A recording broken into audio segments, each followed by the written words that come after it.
Good morning, everyone. Today we will start with the question number 7 of exercise 8.2. Okay, question number 6 till question number 6 we have done. Okay, question number 7 is, if in the given figure P is parallel to Q and T is parallel to R, then find X. What is given in the question? I told you yesterday also, first of all you have to find whether the given lines are parallel to each other or not.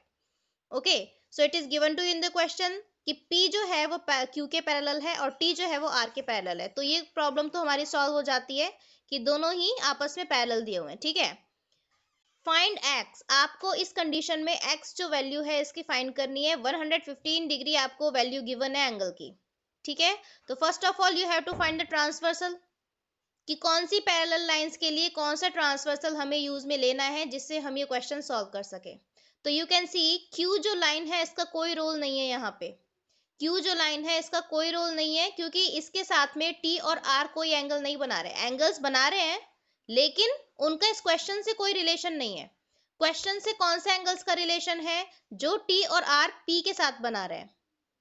ठीक है, T is parallel to R and P is cutting both of these lines in distinct points. So P will be the transversal for T and R. T और R के लिए P क्या हो जाएगा? Transversal. Here I have also written in the figure T is parallel to R and P is the transversal. अब question arise होता है कि मैम Q क्यों नहीं लिया? Q क्यों नहीं ले रहे हम? Q भी तो पैरेलल है ना P के, तो P पैरेलल टू Q और T और R उनके ट्रांसवर्सल है. लेकिन उससे हमारा पर्पस सॉल्व नहीं होगा. हमारा पर्पस सॉल्व होगा when we take T parallel to R and P as transversal. क्योंकि जो एंगल्स हैं वो P, T और R इनके बीच में बन रहे हैं, तो Q का कोई रोल नहीं है. ये आपको सिर्फ कंफ्यूज करने के लिए गिवन है. ठीक है, मैंने पहले भी आपको बोला था फिगर्स आपको कभी भी डायरेक्टली सॉल्यूशन के लिए नहीं मिलेंगे. ओके, आपको उनमें से सॉल्यूशन निकालना पड़ेगा. Yes, very good Anant. So if I hide this Q, you can see T is parallel to R and P is a transversal. Okay, now you have to find the relation between 115 degree and x degree. So first of all you can see they both are in the exterior. ये exterior में है, T के exterior में और R के exterior में. इन दोनों के बीच में ना होकर interior में ना होके दोनों ही exterior में है. ओके, और दोनों, वेरी गुड नम्या, दोनों ही ऑपोजिट साइड में है. ट्रांसवर्सल P के ऑपोजिट साइड में है. 115 degree is in the right side and x degree is in the left side. तो इस तरीके से कौन से एंगल्स होते हैं? Alternate exterior angles. Alternate angles means on the opposite side of the transversal and in the exterior. So they are alternate exterior angles. और मैंने आपको बताया था अगर लाइंस पैरेलल हैं तो we can use properties of parallel lines here. और property of parallel line में फर्स्ट प्रॉपर्टी थी that alternate angles are equal to each other. So I have written here x degree and 115 degree are alternate exterior angles. So x degree is equals to 115 degree. Parallel line की जो properties है उसमें ये था कि जो alternate exterior angles होते हैं एक दूसरे के इक्वल होते हैं, तो x की वैल्यू कितनी हो गई? 115 degree. So this was the solution for question number 7. Now move to the question number 8. It is given that OA is parallel to EC. OA, this is the ray standing on the ray OB. Okay, so OA जो है वो EC के parallel given है आपको. ये दोनों raise आपस में पैरेलल है. आप डायग्राम से भी देख सकते हो बहुत ही इजीली कि दोनों आपस में पैरेलल गिवन है आपको. OB is parallel to ED. OB जो है वो ED के पैरेलल है. ठीक है, OB एंड ED ये भी डायग्राम में आपको शो हो रहा है clearly. They both are parallel to each other. If angle x is equals to 80 degree, angle x की वैल्यू आपको 80 डिग्री गिवन है, then you have to find the value of y and z. Three angles you can see here, x, y and z. इसके अलावा और कोई angle बन भी नहीं रहा है यहाँ पे. तो x एक एंगल की वैल्यू आपको गिवन है, दूसरे और तीसरे एंगल आपको फाइंड करने हैं. तो किस तरीके से फाइंड करेंगे? तो सबसे पहले हमें ये फाइंड करना है whether the lines are parallel or not. Yes, it is given in the question that lines are parallel to each other. So in the figure OA is parallel to EC. अब यहाँ पे देखिए मैं पहले x और y का relation find कर रही हूँ. तीनों का रिलेशन एक साथ फाइंड नहीं कर सकते, तो पहले x और y का फाइंड करना है. उसके लिए OA, EC और OB ये 3 लाइंस हमें चाहिए. कौन कौन सी चाहिए? OA क्योंकि इस पे एंगल x बन रहा है. EC क्योंकि इस पे एंगल Y बन रहा है, और किसके साथ बन रहा है, OB के साथ। तो ये 3 लाइंस वी नीड। सो फिलहाल मैं इसे हाइड कर देती हूँ, ये जो तीसरी लाइन है ना, इसको मैंने हाइड कर दिया, ठीक है। तो you can see OA is parallel to EC and OB is the transversal। OB इनका ट्रांसवर्सल है जो दोनों को अलग अलग पॉइंट्स पे कट कर रहा है। तो ऐसा नहीं है कि आपको एक सिंपल सा डायग्राम मिल जाएगा, उसमें आपको क्लियरली दिखाई दे जाएगा कि कौन सी पैरेलल लाइंस और कौन से ट्रांसवर्सल है। आपको खुद से उस फिगर में देख के फाइंड करना पड़ेगा कि ट्रांसवर्सल कौन सा होगा। तो OB is the transversal, so I have written here OA is parallel to EC and OB is transversal। ये बेटा आपको क्वेश्चन में बताना पड़ेगा कि आप कौन कौन से रिलेशन लेके चल रहे हो और उससे क्वेश्चन सॉल्व कर रहे हो, ठीक है। डायरेक्टली मत लिख देना, ये लाइन आपको मेंशन करना यहाँ पे जरूरी है। तो उससे क्या हो जाएगा, so angle X and angle Y are corresponding angles. अब ये कॉरेस्पॉन्डिंग कैसे हुए, देखो A के राइट साइड में है, ये जो दूसरी रे है उसके भी राइट साइड में है, यानी कि दोनों सेम साइड में है ट्रांसवर्सल के, और दोनों ही अप साइड या राइट साइड कैसे भी बोल सकते हो आप। अगर आप इसको रोटेट करोगे, किस तरीके से रोटेट करोगे, इस तरीके से रोटेट करोगे अगर आप इसको, तो मैंने इसको हाइड कर दिया। तो देखिए OA के अप साइड में है X, इसी तरीके से EC इसके अप साइड में Y है, तो दोनों अप साइड में हो गए, और ट्रांसवर्सल OB के लेफ्ट साइड में है दोनों ही। तो ये कॉरेस्पॉन्डिंग एंगल्स हो गए X एंड Y, और पैरेलल लाइन की प्रॉपर्टीज से corresponding angles are equal to each other. So angle X and angle Y are corresponding angles, then angle X is equal to angle Y, ठीक है। Since it is given that angle X is equal to 80 degree, angle X की value कितनी given है आपको question में, 80 degree, तो Y की भी कितनी हो जाएगी, 80 डिग्री, क्योंकि हम उनको पहले ही इक्वल प्रूफ कर चुके हैं, because they are corresponding angles. तो अब मैंने X को लेकर के Y की वैल्यू फाइंड कर ली 80 डिग्री। अब Y को लेके मैं इस Z की वैल्यू फाइंड करूंगी, किसकी, ये जो Z है, ओके Y को लेके इस Z की वैल्यू फाइंड करूंगी मैं अगेन, ओके। सो नाउ अब क्योंकि ये Y जो है ये OB पे बना हुआ है और Z जो है वो ED पे बना हुआ है, तो ये दोनों लाइंस लेके चलनी है, और दोनों ही ट्रांसवर्सल CE के साथ बन रहे हैं, तो EC को मैं ट्रांसवर्सल लेके चलूंगी, ओके।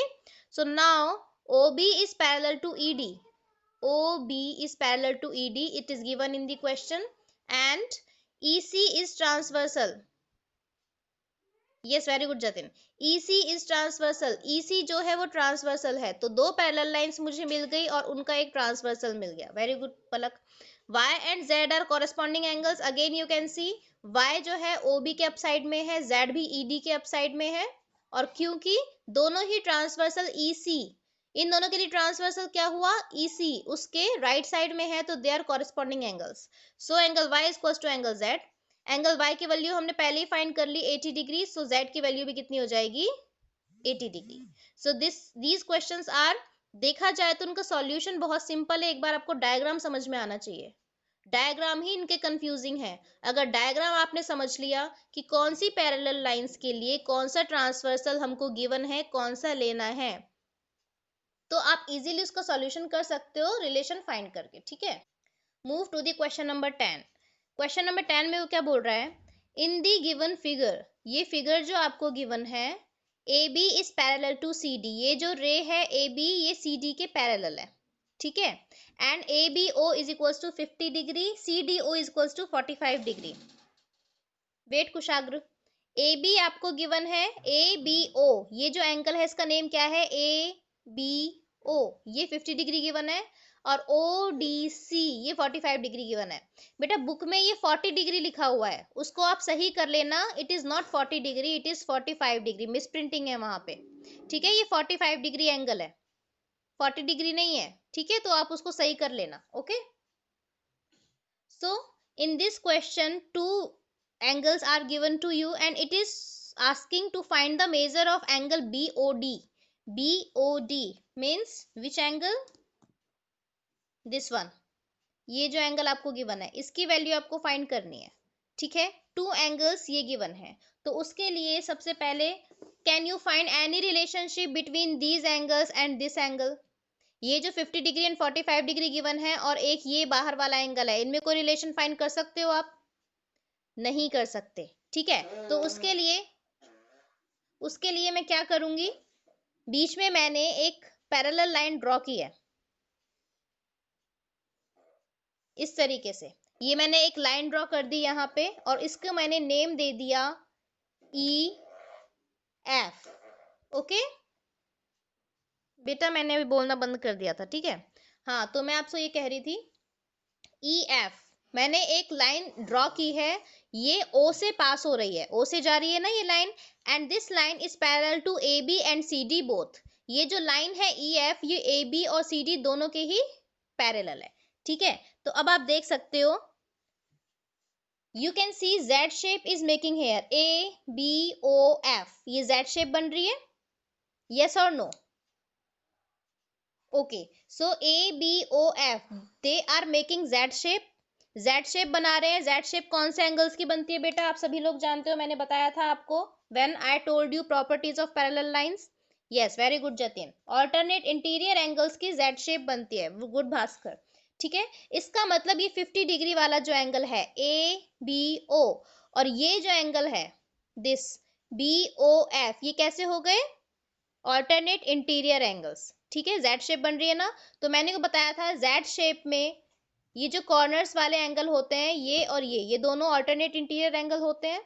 तो देखिए क्या किया मैंने, we draw a line E F, the line is E F parallel to A B and C D, A B और सी डी के पैरेलल मैंने एक लाइन ड्रॉ की सबसे पहले। Okay, so angle A B O and angle B O F, A B O means ये 50 degree और B O F यानी जो अननोन है ये B O F are alternate interior angles. कैसे हैं ये ऑल्टरनेट इंटीरियर एंगल्स हो गए, क्यों हो गए, because they are making Z shape, ठीक है। ऑल्टरनेट इंटीरियर एंगल्स हो गए, so their values will be equal. Parallel line की प्रॉपर्टीज से आप जानते हैं दोनों ऑल्टरनेट इंटीरियर एंगल इक्वल होते हैं। Then angle A B O is equals to angle B O F and is equals to 50 degree, दोनों की वैल्यू कितनी हो जाएगी 50 डिग्री, ठीक है बेटा। A B and E F they are parallel lines and B O is the transversal. Okay, एक बार मैं ये सॉल्यूशन कर लेती हूँ, फिर मैं आपको इसको आगे इंक्रीज करके बताऊंगी, ठीक है। और वैसे भी जेड शेप मैंने आपको जेड शेप वाली थ्योरी इसीलिए बताई थी कि आपको इसको इंक्रीज करने की जरूरत ही नहीं पड़े। Okay, so angle A B O and B O F alternate interior angles हैं, तो दोनों की वैल्यूज इक्वल हो जाएंगी, यानी बी ओ एफ भी कितना हो गया 50 degree. So angle B O F 50 degree आ गया। सिमिलरली इसी तरीके से देखिए ई एफ और सी डी पैरेलल है, ये भी जेड शेप बना रहे हैं, किस तरीके से, ये इनवर्स जेड बना रहे हैं, F O D C, F O D C, ये भी इनवर्स जेड बन रहा है या नहीं बन रहा है, रिप्लाई दीजिए। बन रहा है, इसका मतलब इस inverse Z F O D C, इनके जो इनर कॉर्नर्स पे जो दोनों एंगल्स हैं, ये भी ऑल्टरनेट इंटीरियर एंगल हुए, ठीक है।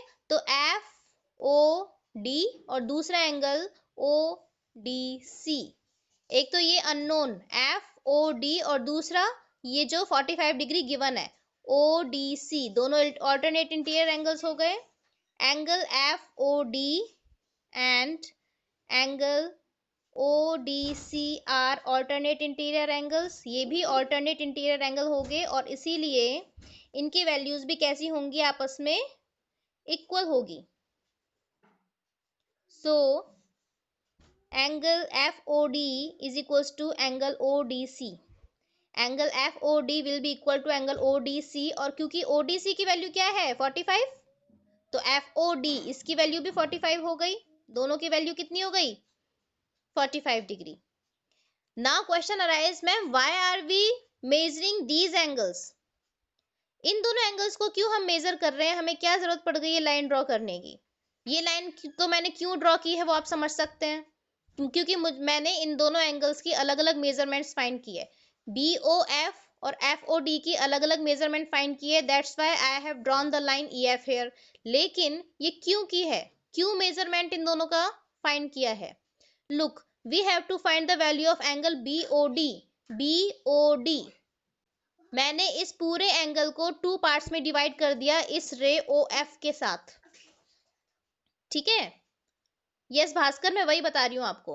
BOF और FOD, इन दोनों का मेजरमेंट अगर मैं ऐड कर दूं, दोनों को ऐड कर दूं, तो क्या ये कंप्लीट एंगल नहीं मिल जाएगा?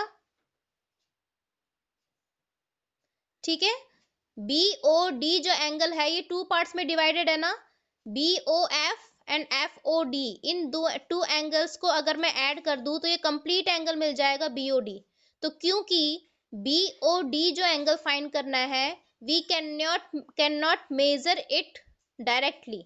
हम ये पूरा एंगल BOD जो हमें क्वेश्चन में फाइंड करना है, इसको डायरेक्ट मेजर नहीं कर सकते, इसलिए मैंने इसको 2 पार्ट्स में डिवाइड करके अलग अलग मेजर किया है। अब मैं इन दोनों पार्ट्स के मेजरमेंट को ऐड कर दूंगी तो मेरे पास कंप्लीट एंगल आ जाएगा। ओके, इन द फिगर में हम क्या देख रहे हैं? Yes good Jatin, angle BOD is equals to angle BOF plus angle FOD। Bhaskar, अब समझ में आ गया होगा कि हमने FOD मेजर क्यों किया है। BOD किसके इक्वल है? BOF और FOD के एडिशन के बराबर। मैंने लिख दिया angle BOF plus angle FOD। Angle BOF की वैल्यू कितनी है? 50 डिग्री। और एंगल FOD की वैल्यू कितनी है? ये 45 डिग्री। तो वैल्यू कितनी आ गई बेटा उस एंगल की? 95 degree. So angle BOD is equal to 95 degree, जो हमें फाइंड करना था। ठीक है, तो मैं बार बार आपको ये बोल रही हूँ, डायग्राम जरूरी नहीं है आपको कंप्लीट गिवन दिया जाए, कंप्लीट दिया जाए आपको डायग्राम, ये जरूरी नहीं है। आपको खुद ये सोचना पड़ेगा कि किस तरीके से मुझे ये लाइन ड्रॉ करनी है, किस तरीके से मैं एंगल फाइंड कर सकती हूँ या कर सकता हूँ। ठीक है, तो इस एक्सरसाइज में, इस चैप्टर में, कंप्लीट चैप्टर में हर एक क्वेश्चन अलग तरीके से सॉल्व होगा, क्योंकि हर एक क्वेश्चन में अलग टाइप के एंगल्स का रिलेशन दिया हुआ है और अलग टाइप के फिगर्स हैं, और वो फिगर आपको इजी नहीं दिए हुए हैं। इसलिए ऐसा मत कह देना कि मैम ये वाला तो ऐसे किया था, ये वाला ऐसे क्यों किया है। ठीक है, सभी क्वेश्चन के जो करने का मेथड है वो बिल्कुल अलग होगा। सो बेटा, today your homework is exercise 8.2 question number 9, which is on page number 163. Thank you.